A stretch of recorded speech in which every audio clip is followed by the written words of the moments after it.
Welcome to the podcast, Beyond Expectations, Parenting Autism.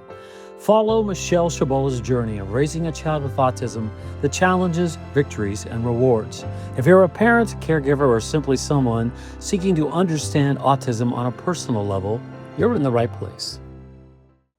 Okay, here we are with Beyond Expectations, and today we have a special guest, Trudy Bauer Martinez, and we have been friends forever. We're not going to say how long because it might say how old we are.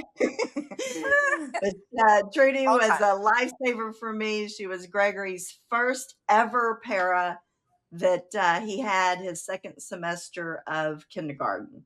So, Trudy, welcome to the show. Thank you. I'm so pleased to Welcome, be here. welcome. Thank you. I would like to start just to give you a little bit of a background on me.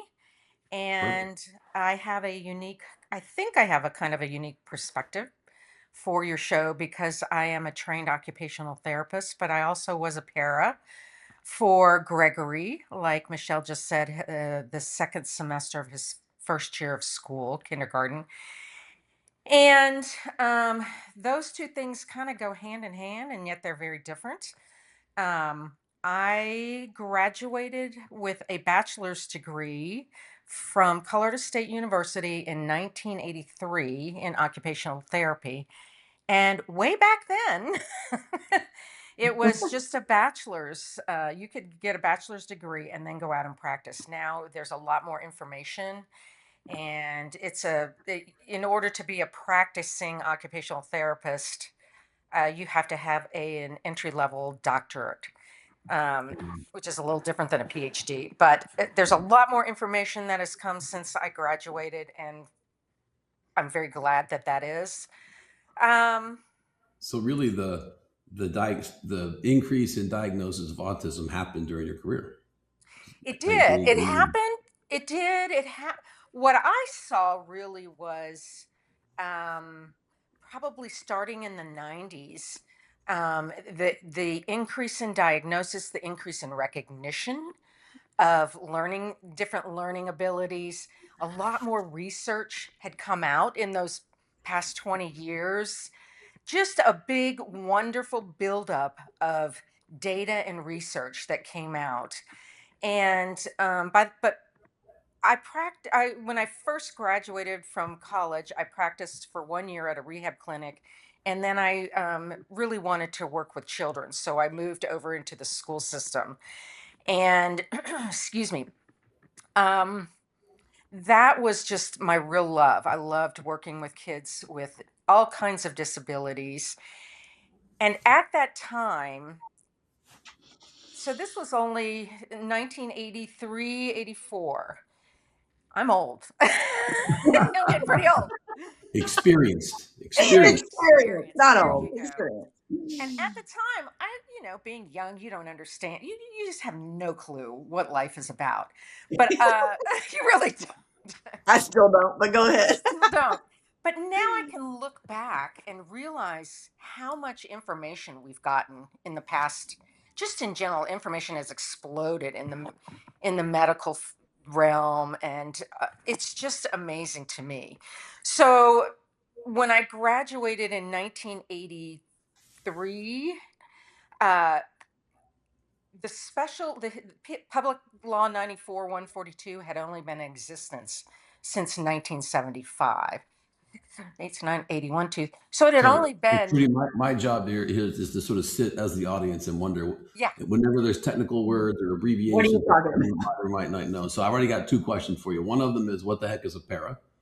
Right. What the heck is The a other the para? other is like when we say occupational therapy, like if you had to write down what an occupational therapist does in kind of one tweet, what would that be? And then the third is like what was the regulation you were just talking about or law? Okay.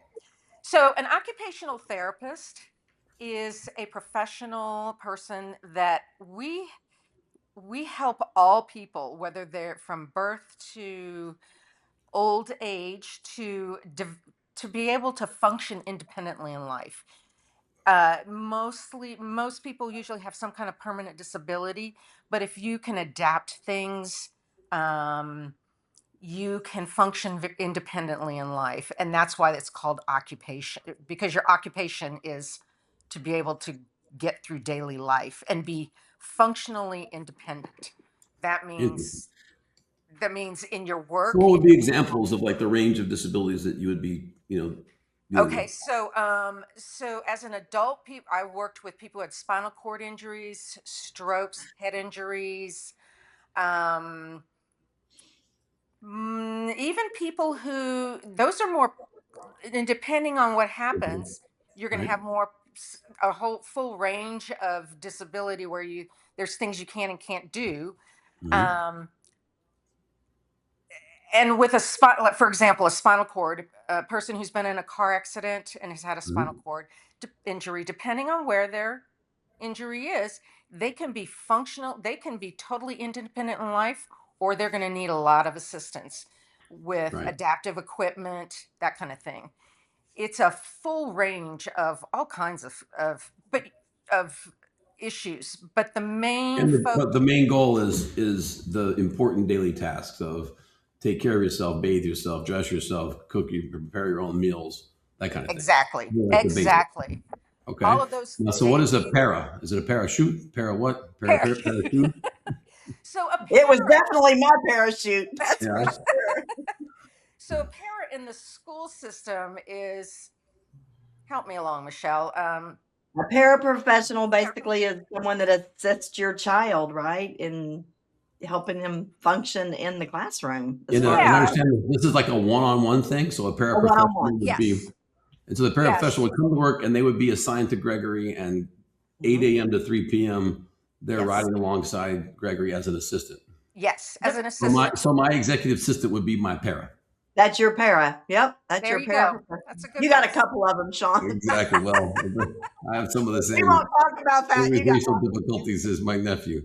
Well, Okay, and you're so Trudy was Gregory's first paraprofessional, yes, because and if you that was it. remember, and I'll just kind of highlight. I don't know if I talked about it or not, but in kindergarten, his first semester, he had no assistant. Now he came from the public preschool, but they wanted to see him and see what his needs were and make sure he needed that assistant because I asked for it right away, but they wanted Okay, to make sure. So and the first but semester going was back to advocacy, you had to ask for it. It wasn't like they said, "Oh, your son has this diagnosis. Let me go find your para." correct. And the only way he got it was with the IEP. We talked about the individual education. He had to have a diagnosis. But then I had to advocate for it because they didn't want to do it. And so he had this nightmare first semester, right, Trudy, from August. yeah. Then I think they did semester August to December. So we lost that whole semester. And then the principal, Trudy was a mom at the school. Her kids went to school with Gregory, the same school. And he knew her background. And so he approached her. So then Trudy can take over. So that's how it happened. And to back up, when this public law, okay, so the public law that started in 1975, it was a federal law. The federal government passed this law in 1975, and it's called the Education for All Handicapped Children Act of 1975. Now, this is 1975. Yeah. And we think about before 1975 and after 1975. Before 1975, Michelle, tell what you said. They had these kids. They were not educated. They were They separated were in out. basements of churches. They were wherever they could find a place to drop them Mhm. off. The parents could drop them off and somebody would take care of them. That's where they were. Yeah. So So because they were basically daycare. Yeah. and so this law, so those parents said, "Wait a minute, my child can learn. May not be able to learn everything that your child can learn, but my child has the ability to learn, and we want access to the public education system." And so they had, all this hullabaloo, and that's what got this 1975 act passed. It's a law that mandated that all public schools provide a free, appropriate public education to children with disabilities. And it guaranteed access to that education and the equal opportunity. So this was a huge thing that had never been in this country until 1975. Um, Are we still, Trudy, do you know, and this might be a fair question, are we still dealing with the 1975 legislation, or has it been amended and updated and refreshed a bunch of times in the last 50 years? it's been amended, updated, and refreshed Mm-hmm. because what happens, and Michelle, they passed this law in 1975, but like most things, they have no idea what it looks like. It's one of these It just, mandates, like they mandated it but didn't put any funding behind it. they all kinds, but they left it to the local level to what it would look like. It was a beginning step, but once it was implemented across the country, every school district, it looked different in every school district depending Right. on the politics and the money that was available, Right. and it Sure. was a nightmare. So it's taken 40, 75, Yeah. almost 50 50 years. years for it to, every year it gets, and through a lot of lawsuits of people challenging things, they've Mm-hmm. tweaked it. It keeps getting better. It keeps getting, it's always a thing in change. So, but it also, it required an individualized education program so that, for example, Gregory, when he would come in, he should have been able to get an evaluation of what his skills were at the beginning of the kindergarten level, Mm-hmm. and then they would make an individualized goals for him. Mm-hmm. And it's kind of upsetting to me to hear that. Did he get an evaluation? He did in the He did fall, and in the then that's fall. when in the fall. And Mhm, then they put him in the kindergarten class without any kind of mhm. support. Yes. So Yeah. there's something funky there. I Yeah. just don't know Yeah. what it is, Well, but that's Yeah. interesting. We should make some time, Michelle, for one of the shows to really get into like the legal and technicality and how you advocate for your child in the yeah, Yeah. school system, because I'm sure it's difficult. It was a But, nightmare. I but mean, yeah, yeah. yeah. it was So bad. So that was, things have, and I can tell you, I've watched as I've throughout the years. What happens is they implement the law, parents get upset, people, and then there's lawsuits, and then they come back and they tweak the law, and then they more things happen. They learn as they go what they right. can and can't do, what's allowed, what parents want, what's not. It's always this big tweaking. So the next major uh, tweaking was in 1990.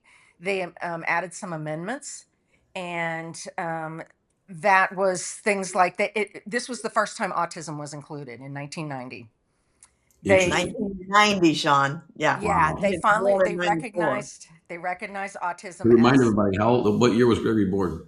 94. So see, And so, that's Trudy, why was they this your wanted to first experience with do what? autism? Oh, Was Gregory your first experience with an autistic student?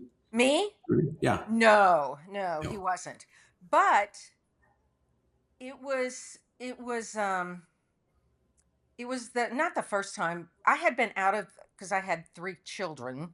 Mhm. So, but I could see that things were evolving to meet kids with autism and their needs different than kids with, for example, maybe a kid that had cerebral palsy.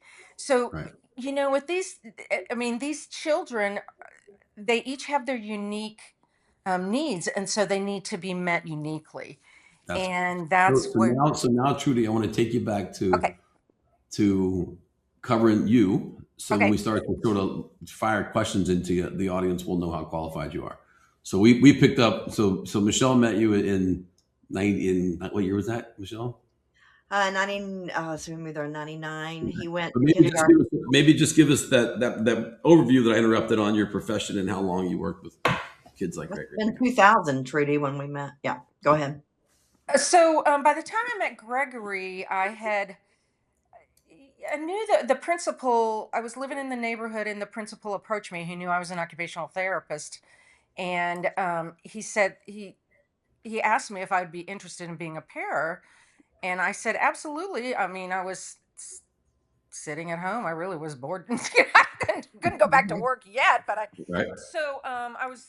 I mean, it was. I remember coming in, and again, I think I have a unique perspective Mhm. because I'm an occupational therapist, but I'm also a mom. I'm also being a para. and my kids had already been through kindergarten, so at that school, so I knew what Gregory was going to be, what kind of situation he would be in. So I said absolutely. When I stepped into the classroom, though, I'll be pretty honest. I think this was in We're that not going to class. call names. I think so. This was a school, a neighborhood that was very. Okay, help me out here, Michelle. Very high performing Let's say neighborhood. he wasn't very welcomed because of him being disabled. We'll put it that way. Yeah, It was more of a perfect situation, Sean. A perfect neighborhood, perfect families, perfect kids. Very like high performing people, kind of a big type A community. yes. And Yes, there yes. had never, I had never seen some. I'm sure they were there around. There's some children with disabilities, but they didn't go to this They school. busted them somewhere else. Yeah, Yeah, they they busted put them him to other schools. somewhere else. And then Michelle's, no, I want him to start here. And so, Yeah, good for you. I thought I did. Yeah. And So Trudy, how long did you have you been a para? Give us just like an overview of your experience. It wasn't very long as a para. I just did that one semester. But I will say, I immediately could see, first of all, because there was no exposure in that school, they had never had any children with any kind of well, they had a few, but not like, I can't say that. Gregory was kind of like, they were a little scared of him. They were, that's my view. That is my view. You didn't walk into a set of policies, procedures, experience, infrastructure, rules. Right. Well, he wasn't talking, and I don't think they'd ever had a child in their school that wasn't speaking. Yeah, that was it. They'd never really had somebody where Gregory was at before, so they didn't really have the infrastructure to deal to meet his needs there yet. Wow. But and it was. I've told Michelle this more. I think. What's that? This is year 2000. This isn't the 20s we're talking about. I know. This is year 2000. I know. And I know you make it sound like it might be 1965, but it wasn't. Right. It was, it was 2000. And they did have a, what was a teacher that would individually work with kids who had some learning issues, but she was not equipped. They just had never had the need for, they just never had it. So when Gregory was there, immediately I could see that he was really pretty high functioning. He did not need me always right on him. He just didn't have his language yet, but he really was pretty functional in that classroom at the kindergarten level. And so I kind of because of my my background, I did not, most paras would make sure he does everything. They'd make sure he'd do everything right. They'd do it for him. I let him learn how to do things. I wouldn't just jump in and pull him away from the class. I'd let him work side by side with another kid. To me, that was the most important thing, that he be integrated into the classroom with the other kids alongside them, because he learns by watching the other children and what they're doing. And that kind of ruffled a few feathers. It was rough. It was rough on a daily basis. It was a little rough, but that's just how children learn, by watching what other kids do. And I would prompt him and say, see what he's doing. Can you do that kind of thing? And he caught on. He really did catch on really well. But it was a challenge a little bit. Not bad. It was a challenge, but for him, it really is something you want to get the word out, is if the services aren't there, the experience isn't there, the want's not there, the comfort's not there, the people aren't comfortable with your child, I say just find the right place for your child. Yeah. So in retrospect, so I know Michelle's personality is to like get things done. Yeah. So in retrospect, Michelle, would you have just switch to a school that had more experience, or I did. you Yeah, did? I You did. did. I Well, mean, how long was Gregory? we suffered through kindergarten. That was it. We That was left. it. We left. Trudy saved me the second semester. The first semester was awful, and there were still some things that came up in second semester she had no control over, and I think that was frustrating for her as well. Yeah, I And then had to keep my mouth I shut. started looking for the right fit for him. Yeah. Interesting. Yeah. So there's Thank real friction around trying to help this child. Oh, I absolutely. wonder if that's still the case. Trudy could probably answer that, but I I would think there's a hope lot not. of I would hope I not. hope In the not, but I in the think there are 25 schools. years, it better not be. I don't think so. Yeah. Things have Yeah. really come along through trial and error, and things have gotten better. But I'm no longer in that. That's I'm no Yeah. my kids are grown, so I don't longer live in that neighborhood, so I don't know. Right. But to answer your question, Sean, I really do.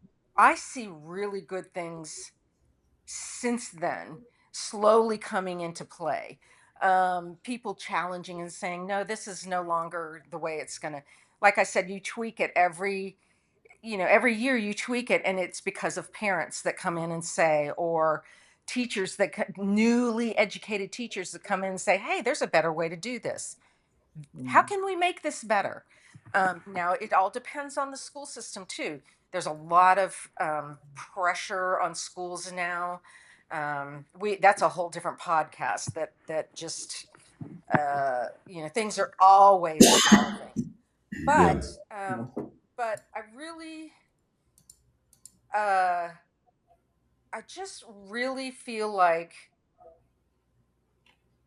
there's some, if you just keep on fighting for your child as a parent, you need to understand your rights as a parent and your responsibilities as a parent, because you are your child's best advocate.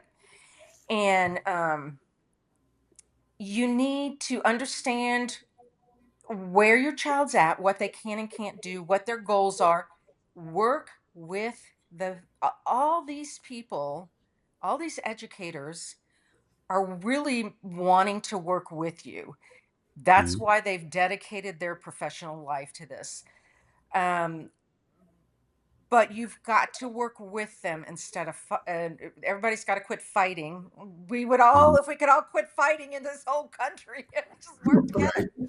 Right.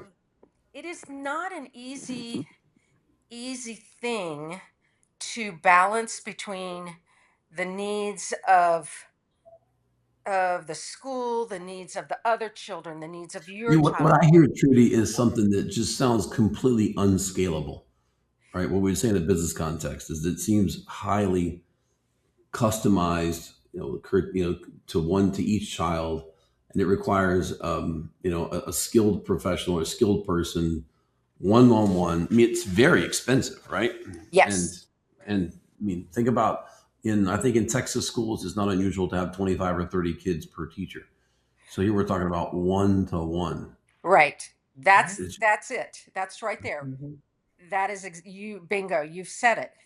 But I say, and my children are not scalable. Children with special needs. Certain children are, but even when you look at a classroom of 25 to 30 kids, that's a lot of kids. And unfortunately, it's not the best environment just for typical kids too. But it is definitely, any child with special needs a one-on-one para until they don't need a one-on-one para, until they can function so this well para enough. function, would it be that you would expect if you found that right school that was attentive and you kind of gelled with, and they had the resources, they had the experience, would you expect to get the same para for several years? Well, I really, really wanted that in Gregory just because of the change every year. Not that I wanted him spoiled with one person, but it was hard enough going to a new classroom, new teacher, new grade, Mm-hmm. and a new para every year. And we did do that. We had several paras. Elementary was really hard. We had a lot of different paras. But when we got very lucky in middle school with Sylvia's program, that she had the same paras each year. And then in high school, I got extremely lucky and had the same one all the way through, which, you know, a lot of people, oh, well, he needs change. He needs change. High school's a big enough change as it is. And then you add Yeah. another adult in there that's got to learn you. And it's a real learning curve when you're working with somebody with a disability. It really is. You And, really got to know that person. And every year he'd walk right into sophomore year, walked right into junior year. He knew the constant was Doris. Because he's going to right, have all new teachers. He's going to have right, all new classes. He's going to have all new classrooms. He's going to have a whole new schedule. That's enough. right. So yes, if you can, it's ideal. I don't know how realistic that is. I don't know. I'm pretty sure I was lucky. Don't you think I was, Trudy? I mean, I Oh think yeah. You're that was very lucky. very lucky to have her all 4 years because she knew him. Oh my Mhm. gosh, it was just no transition. So, Trudy, And were you the para for other students, or did you treat other students as occupational therapists that were autistic students? Not at that point, no, because then I had another child. So Mhm. I went to Nice, China and got a little girl, so I had to take nice. care of her. Wow, she was But shopping to China.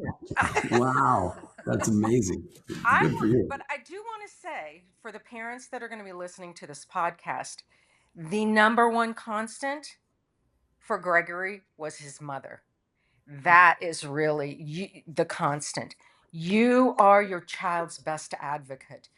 You are the one constant for them. And if you can work with all the professionals that are in the speech therapist, the occupational therapist, the special ed teacher, the regular ed teacher, communicate with them in a positive mode and say, this is you get more with honey than you do with vinegar. So I have had some parents come in and really are scary, and it just scares everybody when you're threatening a lawsuit, and it just does not behoove your child. um, Right. you just have to keep at it, and because those people really do care about your child. But um, it's just, and have faith that your child is going to do things. They may not do them at the same level other kids do. Look at Gregory. It just is. Had I known in kindergarten what he would be looking like now, it is amazing. It's so amazing. You do not know in kindergarten what your child's going to be doing when he graduates from high school. That's just in general. And so have faith and keep at it. And I have a friend that has 5 kids. 3 of her 5 are on the spectrum, and one is a computer programmer. He lives independently. The other 2, they live independently. You just don't know. And so if you get so scared that your child's not going to be able to learn algebra or geometry, like you were saying, and not everybody needs to know how to learn algebra and geometry, but everybody does need to know how to survive in this life. And that is the biggest key. And That's fascinating. That's so well said. That's so well said. Life skills, life skills, life skills. Yeah. and So, that's what an maybe occupational with like the therapist last couple does. of minutes, I always get very kind of linear and Yeah, go ahead. kind of structure with this. So maybe with the last few minutes, we just talk about like as an occupational therapist, if you're starting out with a young child like that at that age, Uh-huh. um, do you sit down and create sort of a very specific grid of your? I mean, are there tests you take to say like a needs assessment process? How do you sort of get started, and how do you create a mission plan? Yes. Every child, every 3 years they get a full evaluation. And so I would come in as part, the speech therapist would evaluate them, I would evaluate them, other people, cognitive, the psychologist would evaluate them. Yes, every 3 years. And then I would come up with my goals of what they need to work on to make them independent within the school. And that means fine motor skills, ready for writing, handwriting, even, being able to tie their shoes and put on their coat in school. Those kind of things that need go into the bathroom on their own. Those kind of things. So So you create anything. like a curriculum. It's like a class curriculum. We're working Well, on these items. for an occupational therapist, they would be the part of the IEP goals, not necessarily curriculum. It may be some of these things that I would come in and take the child out of the classroom and work with them one on one for a short time period, or it would be me going in to the classroom with the teacher and working together, saying, "Hey, this child." I remember one child, he couldn't, for the life of him, could not write. He just could not, the fine motor skills were not there. So I provided, it was like pulling teeth, but they didn't, that he jump over that and just It's like, type his answers. Right, right. Yeah, Get something like adapt. That's that. that's adapting, because he Mhm. just could not. He spent so much energy trying to just form the letters, and he couldn't do it, that he couldn't even learn what he needed to learn. So those were more IEP goals more than a curriculum. I would work Mhm. when with you the say teacher. IEP, what does that mean? That's Individualized the Education Program goals that he'd have to, that would work on, that Gregory would work on, like, um so probably in kindergarten, Gregory would start tracing letters. mhm. Um, if he wasn't already doing it with his wonderful mom at her classroom at home, she's probably Right. already taught him that. Um, I'd provide the equipment for the teacher and have him be able to do that within the classroom when other kids were doing that kind of stuff too. They were practicing their fine motor skills. Gregory would practice his. Um, his would be a little different than the other kids, maybe not.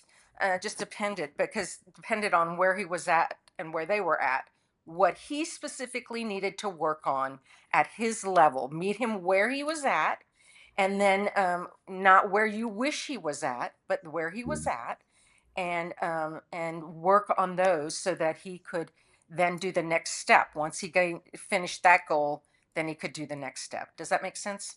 Yeah, it makes perfect Okay, sense. And good. so I think I have one last question. So I think Okay. about, I looked at some of your notes and I think about the word patience comes up a lot, right? You keep Yeah. saying, stick with it, stay through it, whatever.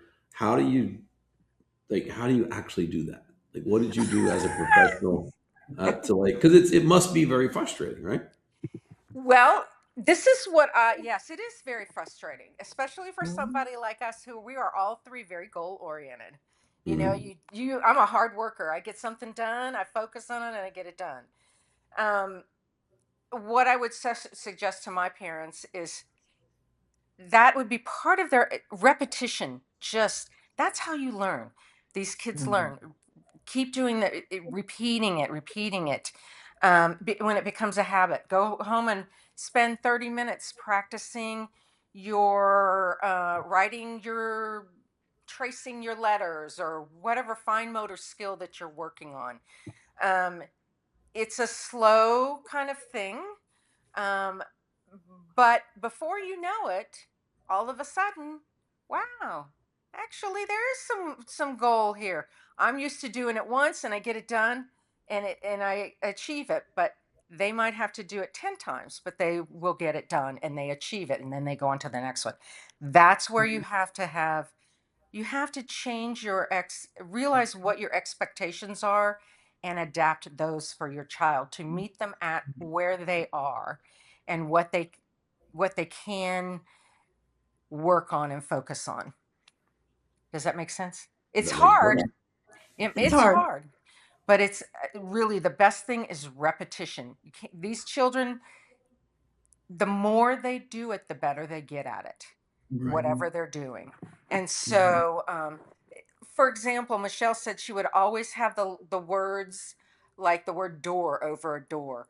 Well, every time you'd walk through a door, you'd say, "Gregory, what's that word?" And then he'd make that association, right? Is that Mhm. what? Right. Mhm. So Mhm. that's how it might take him 10 times instead of one, but Mhm.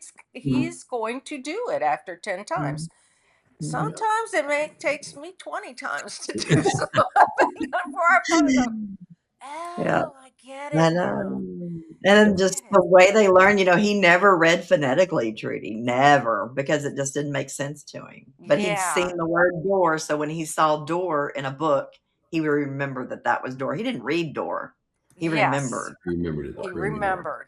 And that's where you're meeting him at his unique learning level skills. It may be different than your standard kid, but he did it, and knowing his individualized education uniqueness is just it is amazing to me that, and he's had such a good mother. I mean, he really had.